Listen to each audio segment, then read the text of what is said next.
Buenas tardes a todos.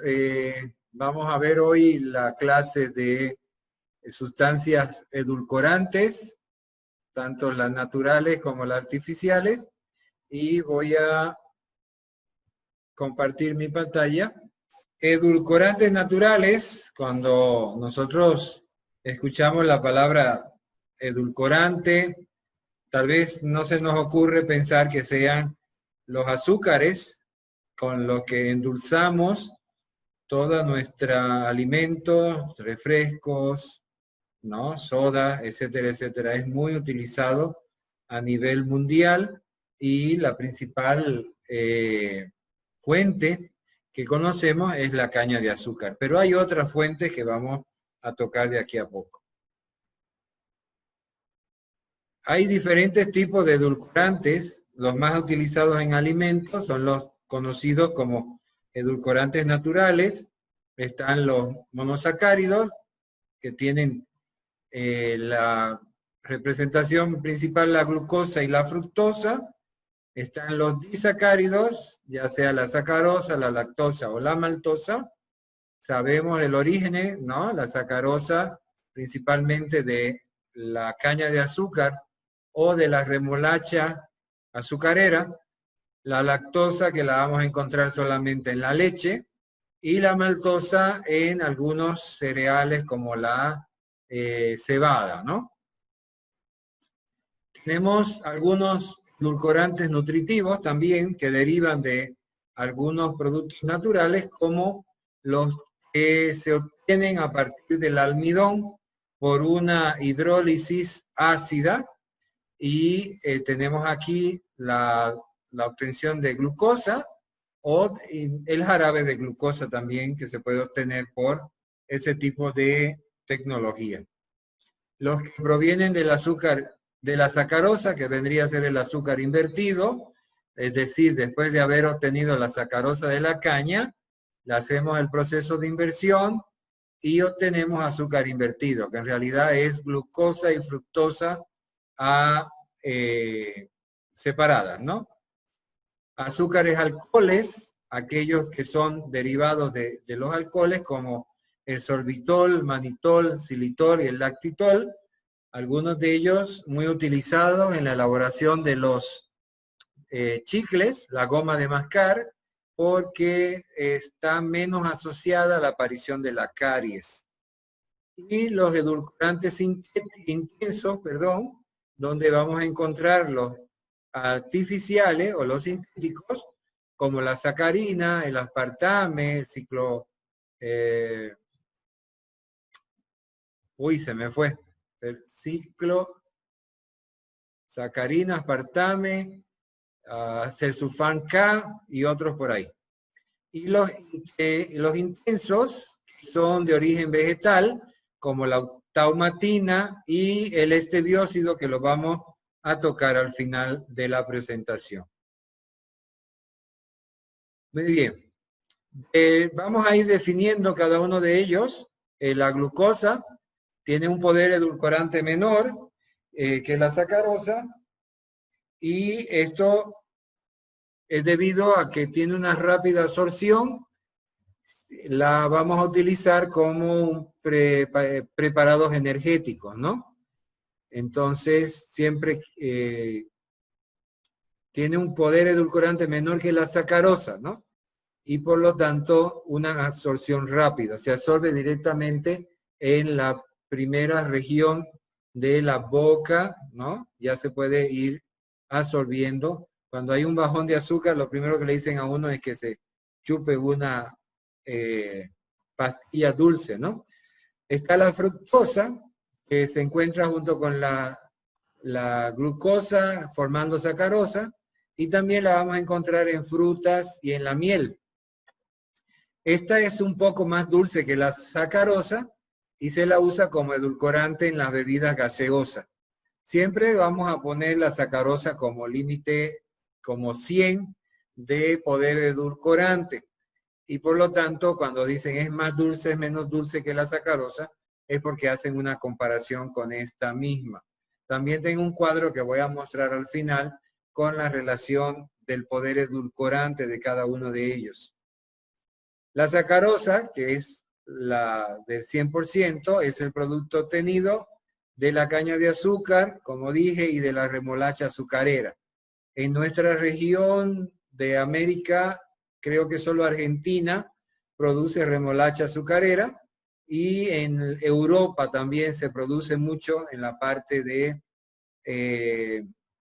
Europa asiática, ¿no? Rusia y todos esos países de esa zona. Es en suficiente estado de pureza para la alimentación humana.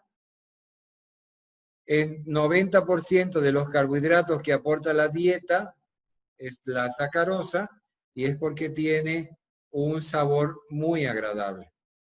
Bueno, cuando definimos la palabra azúcar en singular y sin ninguna otra especificación, la norma boliviana la aplica a la sacarosa o azúcar de caña.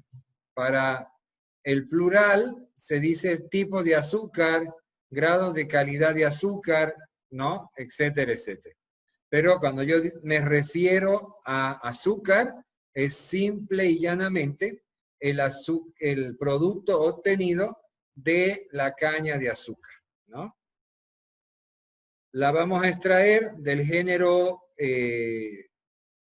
Sacharum y su variedad, que contiene de 14 a 17% de sacarosa para la caña de azúcar, la remolacha azucarera, la beta vulgaris de variedad rapa, o también hay un sorgo azucarero, el Sorghum sacharatum, y hay un producto que se llama Acer de Canadá, Acer sacharinum, que también se utiliza para extraer sacarosa.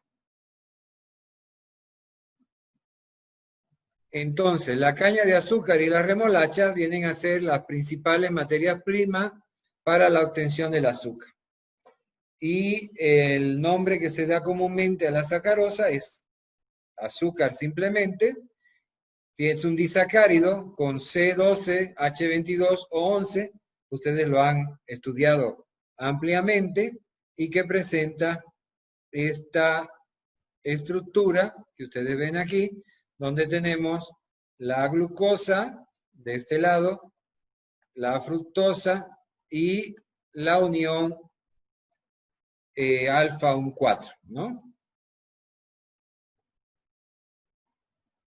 ¿Cómo es el proceso de producción de azúcar? Nosotros, que somos una región de producción de azúcar por los ingenios que nos rodean, Guavirá, Unagro, el que está aquí en el Cuarto Anillo, que ahora no recuerdo el nombre, pero tenemos varias industrias azucareras. Entonces vamos a dar una mirada de cuál es el proceso de obtención del azúcar. Es uno de los mayores productos que nos ha podido desarrollar comercialmente el continente americano, y porque es un producto que se consume a nivel mundial, ¿no? En todos los países del mundo se consume azúcar. Y antes, el Producto Interno Bruto de muchos países como Centroamérica, el Caribe, República Dominicana, que conozco por mi origen, se debía principalmente a la venta de azúcar. Pero cuando Estados Unidos comenzó a producir exceso de maíz, empezó a cambiar la forma de las industrias, y en vez de utilizar azúcar, utilizaban el almidón del maíz y lo transformaban en glucosa o azúcar invertida, la cual tiene buena producción, y por lo tanto comenzó a disminuir esa dependencia que tenía de la compra del azúcar al exterior. Pero, por ejemplo, Bolivia sigue manteniéndose como uno de los productos que exporta con mucho éxito, ¿no? Bueno, ¿cómo se obtiene el cristal de la caña?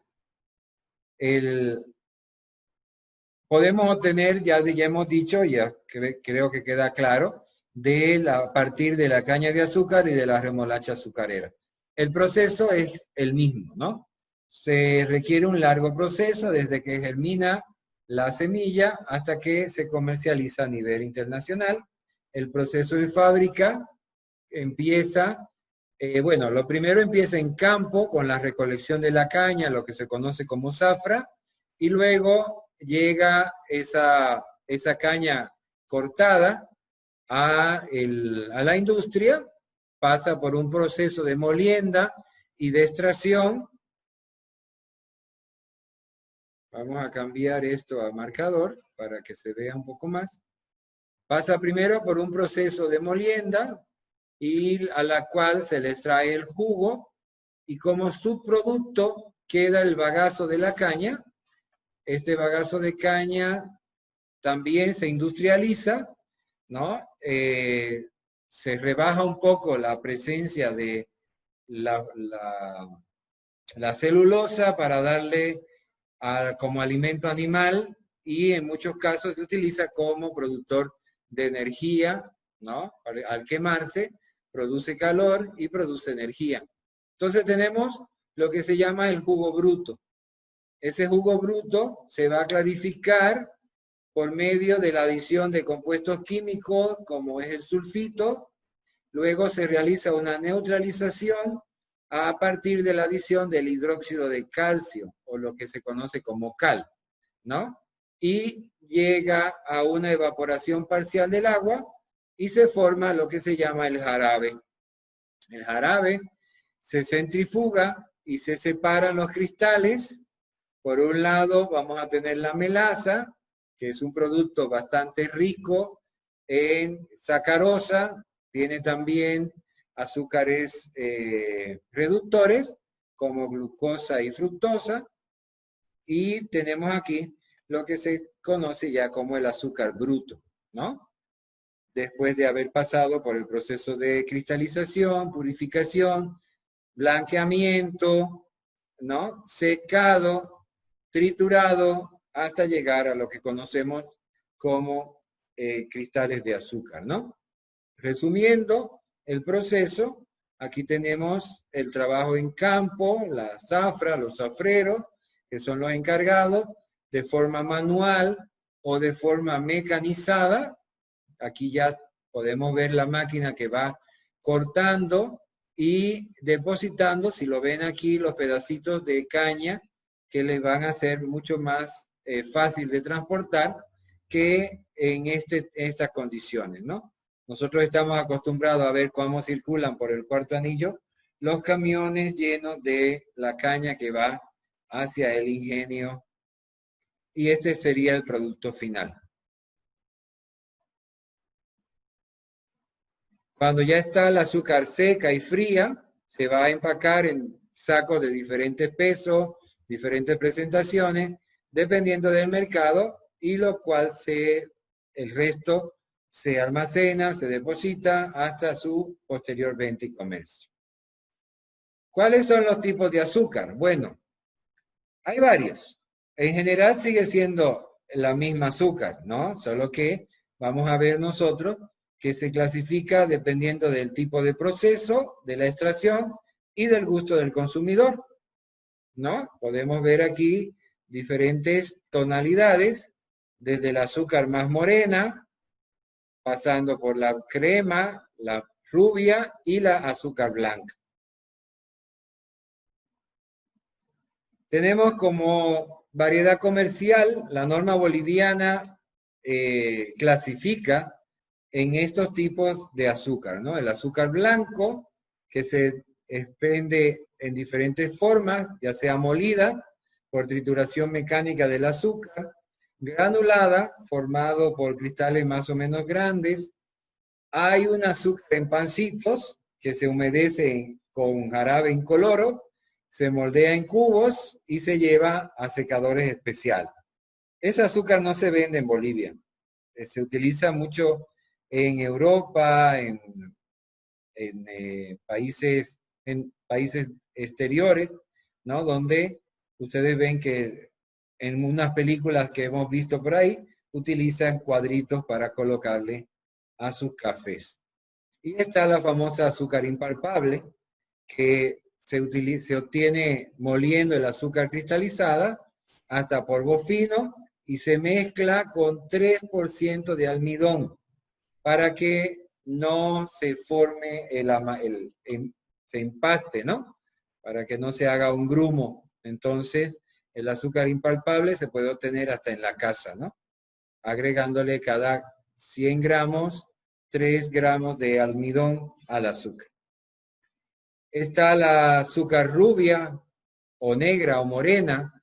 Esta es menos refinada, contiene trozos de otros azúcares y sustancias coloreadas y tiene un agradable sabor. Le cuento, para fines de producción al ingenio le conviene siempre tener un azúcar blanca y luego por un proceso de adición de el famoso, tengo que ir uno por uno para llegar atrás, el jarabe que queda, ¿no? El jarabe que se forma aquí, la melaza que es bien oscura, vuelve de nuevo a formar esas diferentes tonalidades que ustedes ven aquí. Dependiendo de lo que se le adicione, se forman esos colores también. Bien. A ver, ¿quién conoce lo que está, la figura que está ahí, por favor? ¿Pueden decir? ¿Alguien que me Empanizado. ayude? El empanizado, otro nombre. En otra región del país tiene otro nombre. A ver, los chaqueños por ahí, los Yo lo vallegrandinos. conozco como empanizado. Chancaca. Chancaca. Chancaca. Muy bien.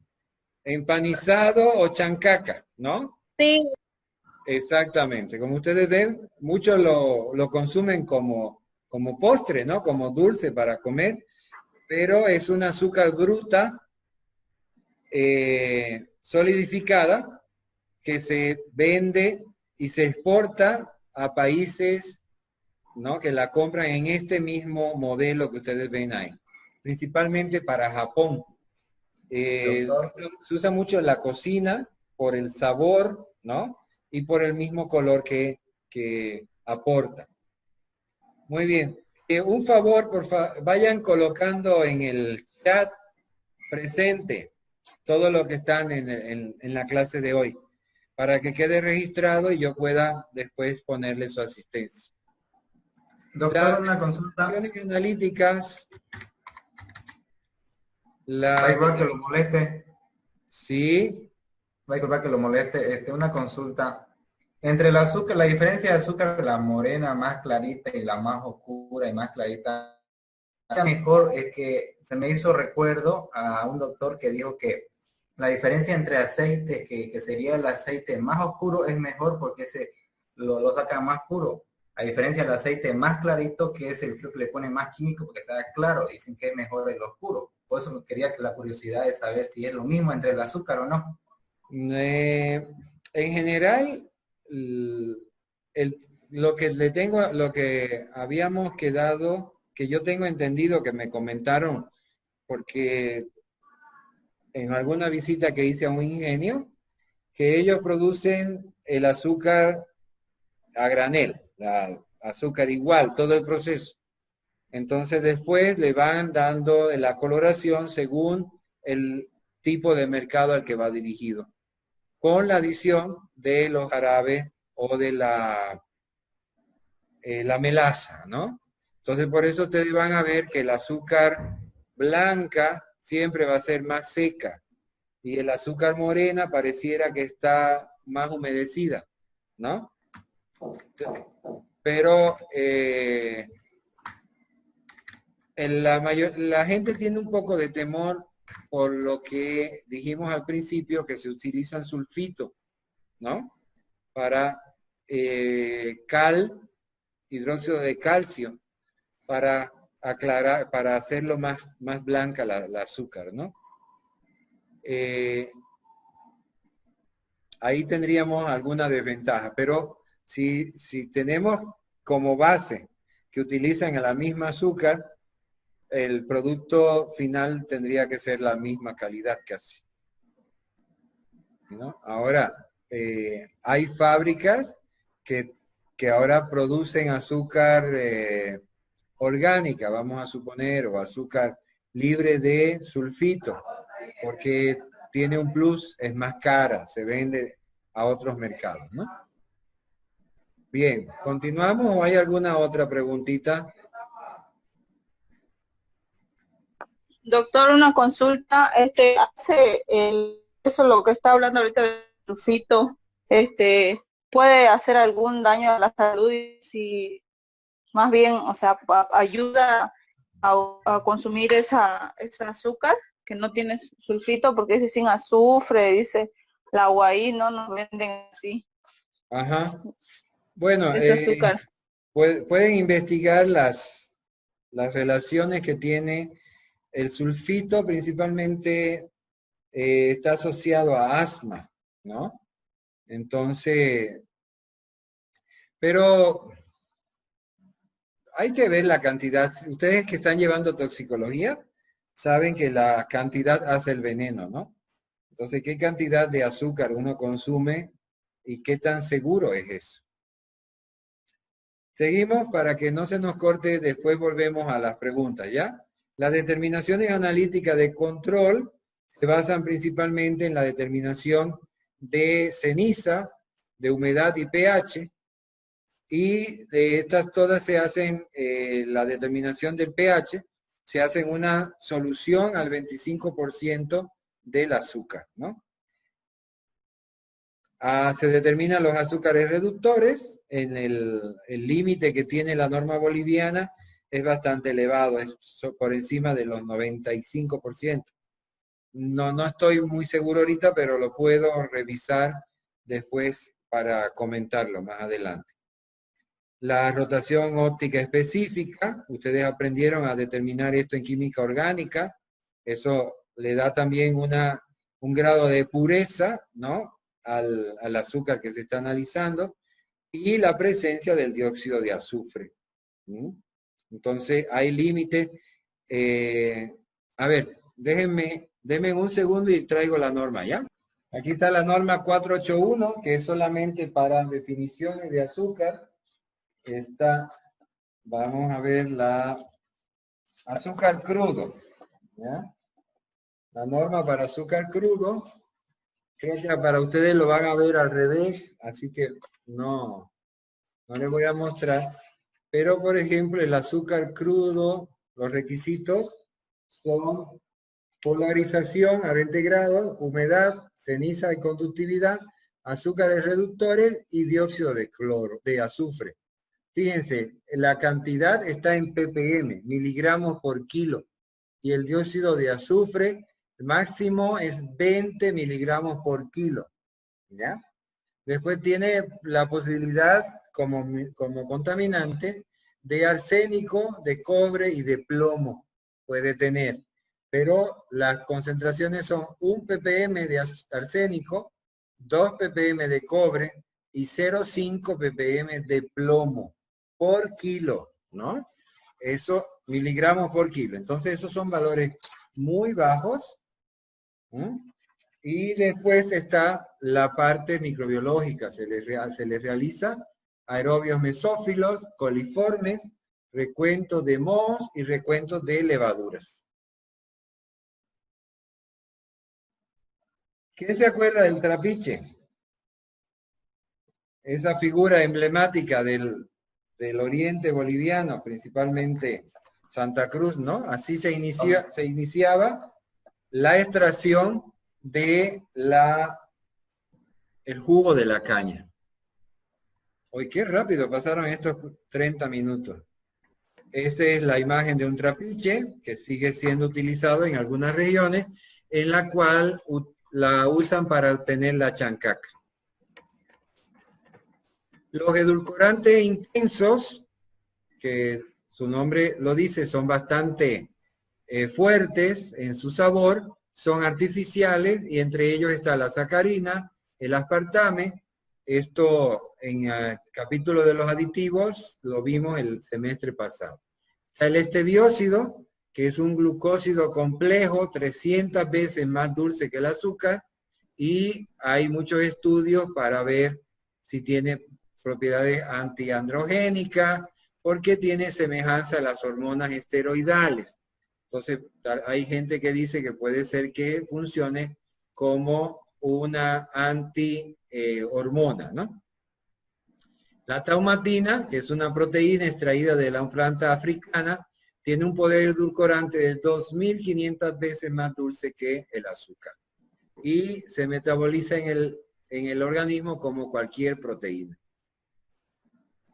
Está entre los edulcorantes de origen natural, ¿no? Está la miel, producida por la querida abejita, ¿no?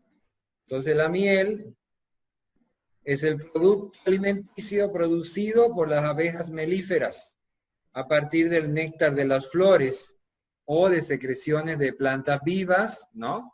Que las partes vivas de la planta, los exudados que salen, esa goma que sale del cupecí, por ejemplo, las abejas la recogen, la transforman y la combinan con sustancias específicas propias.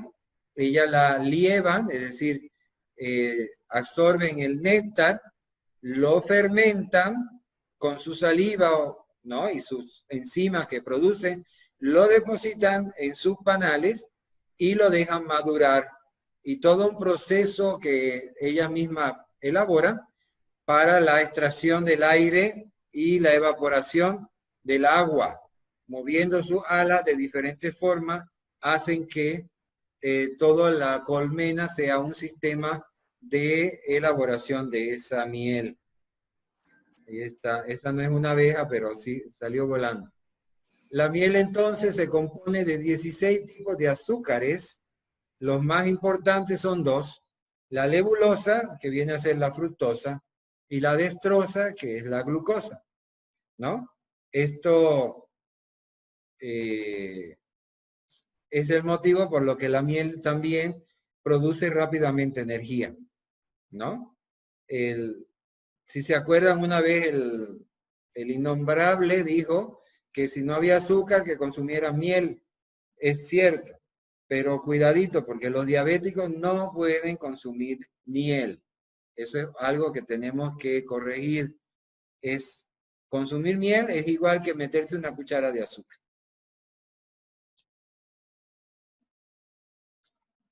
Tiene un alto valor energético, es fácil de digerir, es un alimento especialmente valioso a ancianos y niños, pero ojo, a los niños no se les puede dar antes de haber cumplido el año porque es alergénica.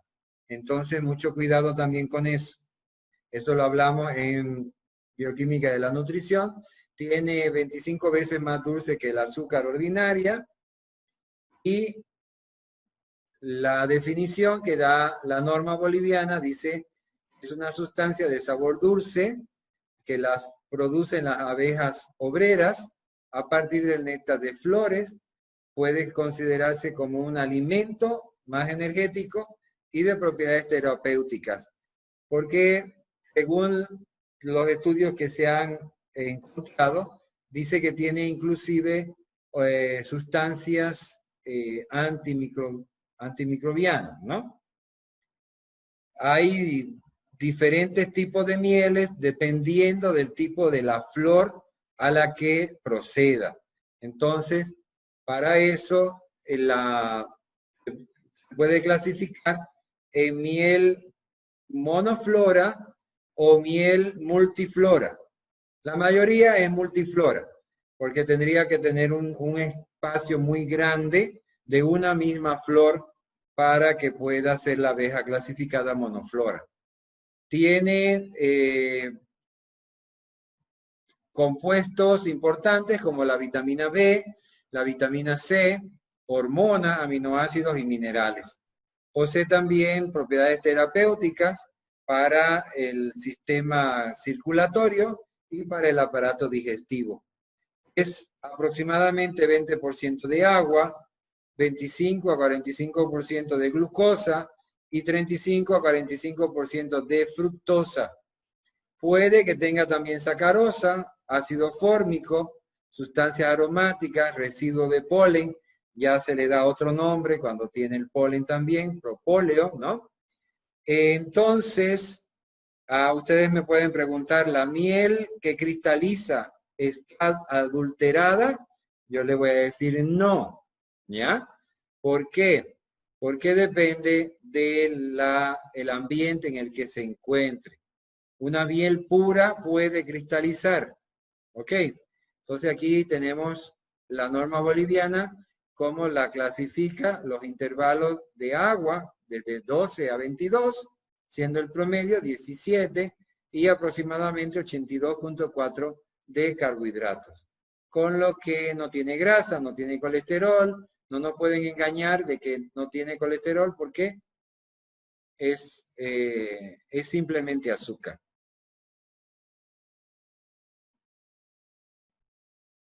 Me quedan 3 minutos. A ver, proceso y pureza de la miel. Ya dijimos que se forma, la abejita recoge el néctar, hace un vuelo hacia el panal y donde la va a depositar y la va a espesar, ¿no? Esa miel, y la van a utilizar como alimento de ellas mismas, ¿no? La miel que recibe la abeja reina es especial, la cual se la van a dar desde chiquitita, desde que ponen, las reinas seleccionan cuáles van a ser las sucesoras y le dan una alimentación especial para que pueda desarrollarse como reina, ¿no? Una de las cosas que tenemos muy seguro es de que la miel nunca nos podría enfermar, porque la miel, las abejas no lievan de plantas o de flores que estén enfermas o débiles, ¿ya? Por lo tanto, este es uno de los fabricantes más cuidadosos que conocemos. Jamás llevan a su panal néctar que no reúna las máximas exigencias de pureza y calidad. La miel se clasifica en miel de néctar, si se obtiene de flores, o miel de melada, si se obtiene de secreciones de partes vivas de plantas o que se encuentran sobre ellas. Y según el modo de presentación o extracción, está la miel almacenada en celdillas, ¿no? En lo que conocemos las casas de las abejas, las que se le ponen los panales, que ya vienen con los operculados, los panales operculados enteros, y ellas simplemente ya empiezan a depositar. Mientras que las del campo, las que nosotros encontramos silvestres, ellas fabrican desde el principio sus propios cerdas, ¿no? Se puede vender miel en trozos, casi ya no se ve eso, y también miel de gota, que se obtiene por escurrimiento de panales, y la miel centrifugada, que es la que vamos a encontrar en los supermercados, que es la miel extraída mediante la centrifugación de panales desperculados y sin cría. Y también está la miel extraída a presión, prensando los panales sin cría. Según su consistencia, la miel la podemos clasificar en los siguientes tipos, ¿no? Miel de abeja líquida es aquella miel que la extraemos de los panales y la vamos a encontrar en estado líquido y no va a presentar cristales visibles, ¿no? Está la miel cristalizada, que es esta miel también extraída y que se encuentra en estado sólido granulado, y esto es un resultado del fenómeno natural de cristalización de los componentes de la misma, ¿no? De los azúcares que están presentes. Entonces, mucho cuidado porque a veces pensamos que al ver una miel cristalizada, decimos, no, esta miel no es pura, ¿no? Ese es un fenómeno que ocurre de forma natural. Aquí en Santa Cruz, por lo menos, cuando hay muy bajas temperaturas, ¿no? Se ve que la miel cristaliza. Y la forma de volverla a su estado líquido natural sería colocando la miel en un baño María por un periodo de tiempo para que adquiera esa consistencia líquida. Tenemos también, según el origen botánico, la miel monoflora, que es conocida como la de una sola flor, ¿no? Esta predomina un solo origen botánico. Vamos a suponer, si yo tengo un panal de abejas en medio de un campo de naranjas, entonces yo puedo decir miel de naranja, ¿no? Porque solamente va a ir a sacar el néctar de la flor de la naranja. Pero es muy difícil encontrar este tipo de miel. Se caracteriza por el sabor, el aroma de la miel y definiéndolo así para la comercialización. Y está la miel poliflora o mil flores, que es la más común de todas, porque esta tiene diversos orígenes botánicos, de las cuales ninguno es el predominante. Entonces, en la mayoría de los avicultores van a tener diversos tipos de floraciones durante el año. En la época donde florece la manga, la época en la que florece la naranja, no son la misma época, ¿no? Entonces, por eso la miel puede variar durante todo el proceso anual. Las determinaciones analíticas de control que se le realizan a la miel, tenemos la acidez, tenemos la ceniza, la humedad, la presencia de azúcar invertido. En este caso, tenemos también el contenido aparente de sacarosa. Estas son pruebas que se les realizan principalmente, la última, para ver adulteración. La ceniza también se puede tomar como un punto de adulteración. La humedad diluyéndola, la miel, ¿no? Y la acidez porque cambia dependiendo del tipo de adulteración que se le haga. Entonces, con el contenido aparente de sacarosa, ahí podemos ver si realmente se le ha adicionado, ¿no? Porque en el caso de la miel, nosotros vamos a tener glucosa y fructosa de forma natural. Hablemos un poco de la stevia como producto de origen orgánico, la cual es una planta sudamericana que tiene su origen en Paraguay y sustituye de manera natural el azúcar. Esta hojita es muy dulce, ¿no? Tiene esta característica y es por un compuesto que se le llama estebiócido. El sabor dulce de esta planta se extrae la sustancia por medio mecánico, ¿no? La forma natural es secar la hoja, triturarla y utilizarla de forma íntegra. Y en la industria ya se extrae este bióxido, ¿no? Tiene algunos beneficios, es un producto que tiene 0 calorías, regula niveles de glucosa en sangre, dice que reduce la ansiedad por la comida, tiene funciones gastrointestinales, ahí aparecen otras tantas, pero interesante para que ustedes lo lean, ¿no?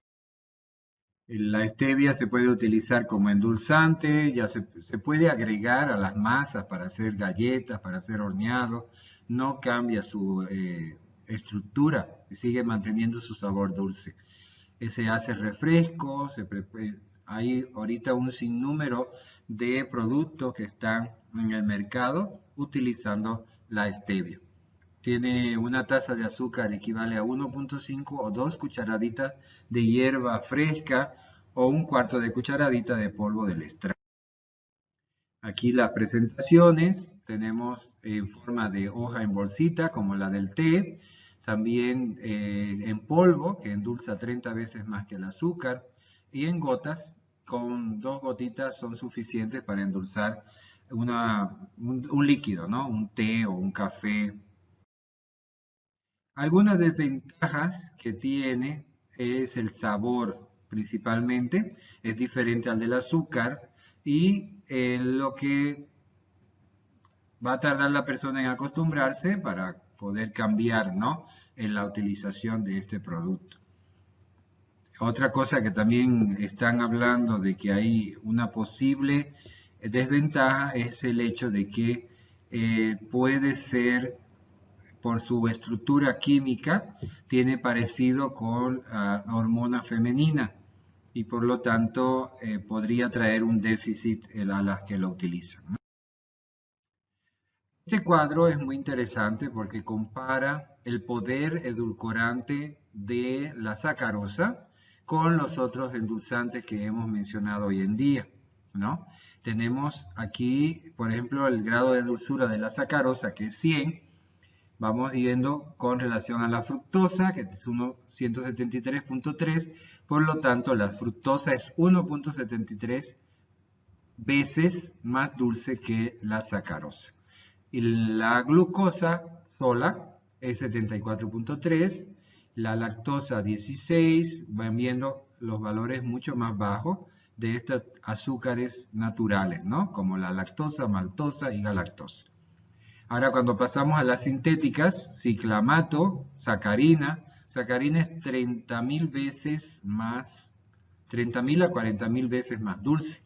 Por lo tanto, tiene un equivalente de 300 veces la sacarosa. El ciclamato está entre 50 y 100. El aspartame entre 150 y 200. El neotame 7.000 a 13.000, veces más dulce. Y está la sucralosa, que tiene 600 veces más dulce que la sacarosa. Marqué la sucralosa y el aspartame porque son azúcares derivados del aspartame de un aminoácido y la sucralosa que es también un azúcar natural, ¿no?